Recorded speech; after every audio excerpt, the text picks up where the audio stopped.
My name's Kendra. I'm 42. I've been clean October 3rd, 17. And my drug of choice was opiates and crack cocaine.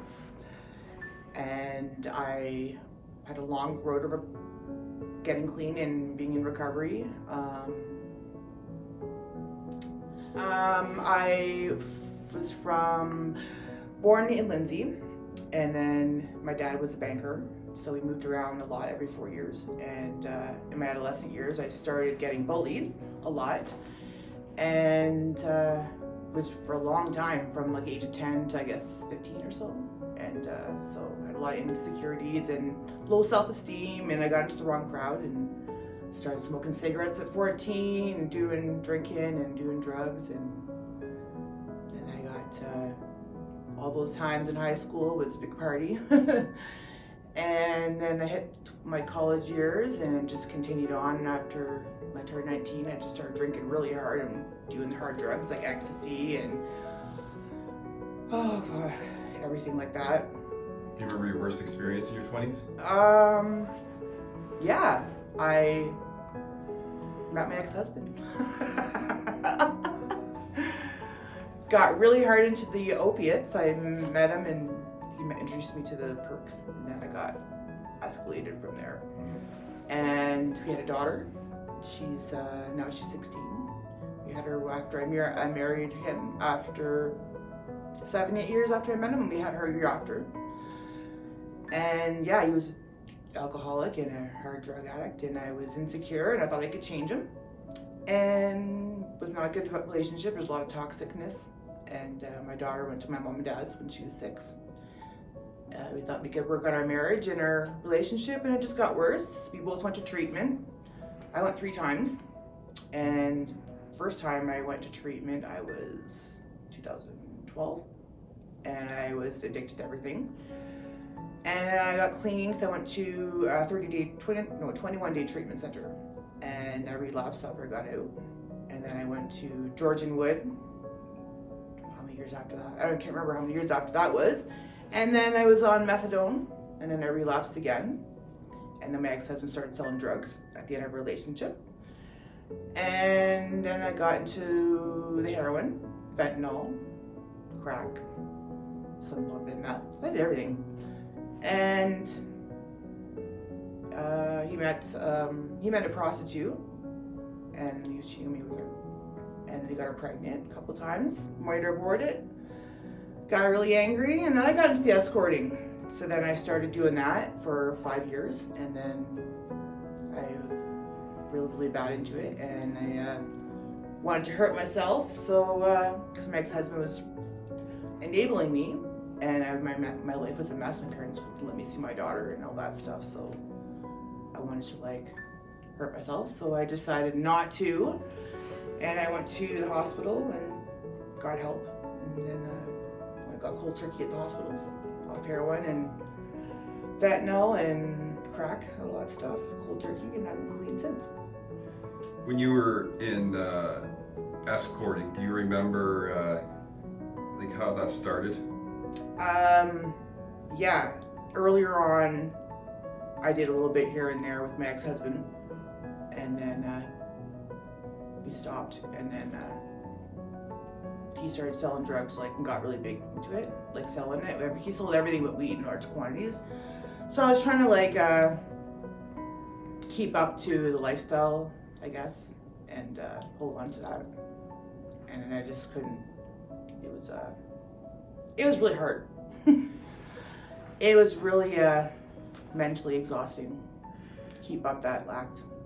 Where was the last treatment center you went to? The last hospital? I went to Women's Own, and then I was. Where was that?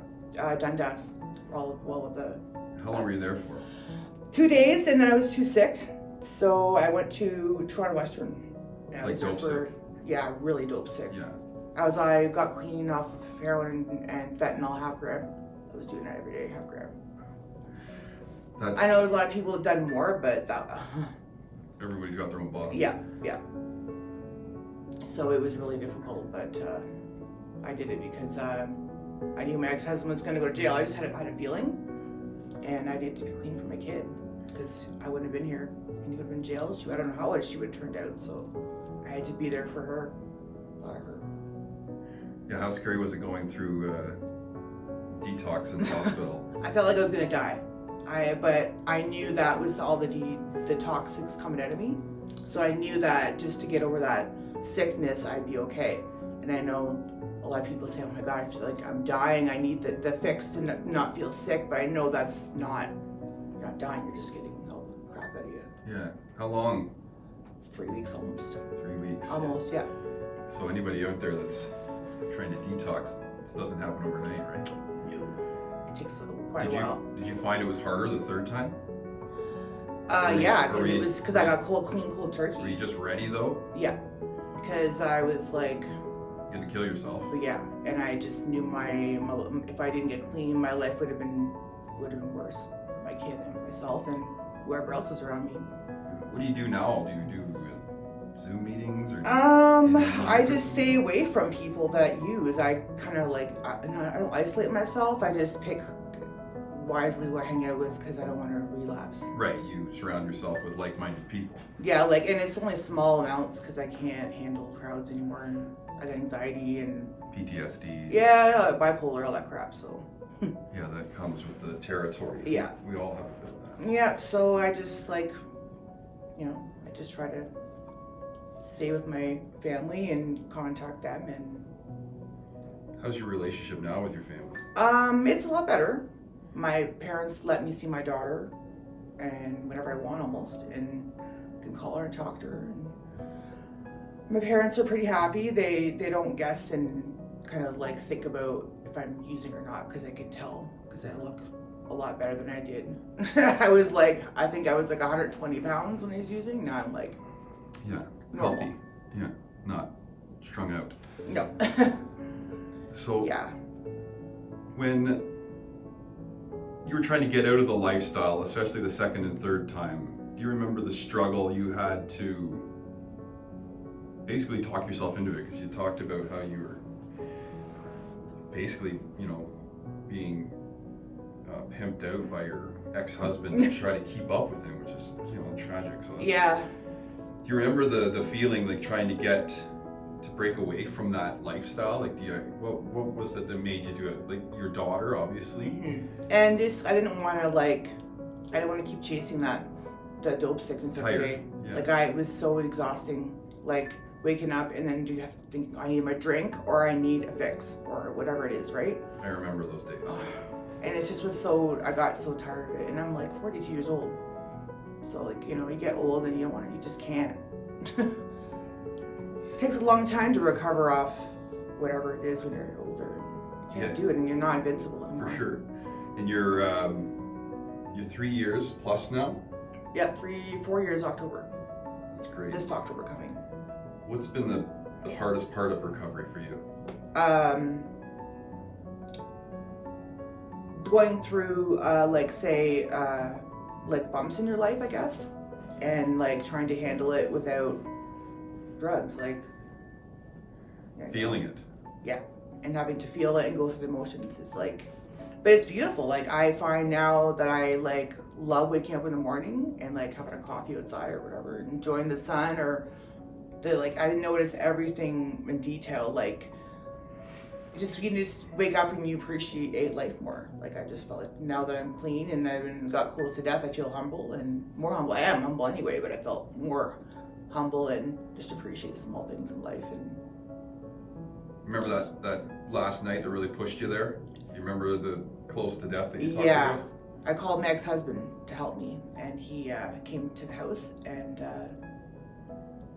I tried to freaking inject myself and couldn't find a vein because I was dehydrated, and he's like, I was gonna do a shot of hard crack in a spoon or whatever, and couldn't find a vein. He got mad at me because I was trying to get him to help me, and then he got mad at me and left. And I'm going, could have died. I could have injected something else because I had something else sitting there ready to go too. And so I could have died. He didn't even care. So it just shows how much he cared about me. That his mother of his daughter wanted to kill herself and asked for help, and just like didn't care.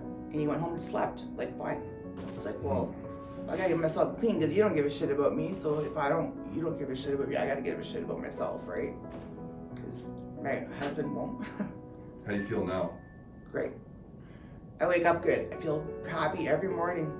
Like I'm chirpy morning person. Did you find a program or church or anything like that? I went to Narcotics Anonymous and I Nice. found a few friends.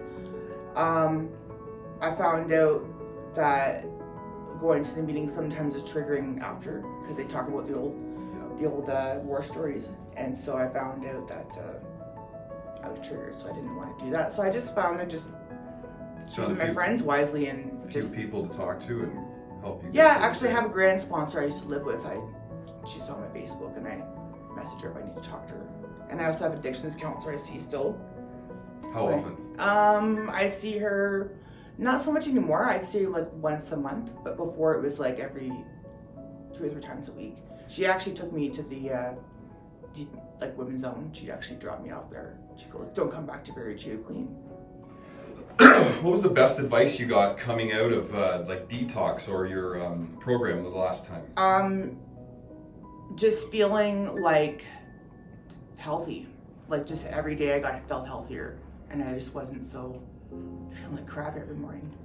That was the best part, I think, getting clean. And the best part of detoxing was knowing that I'm gonna be better, not like worse. So now that you're living life on life's terms, what's some advice you could give to somebody that's basically where you were that night? When you get clean, the stuff that when you're getting clean off of hard drugs, I say that the stuff that's coming out of you that makes you want to die is just the toxics. So you're not dying, you're just getting the garbage out of you because it was in it for so long, and you're not gonna die.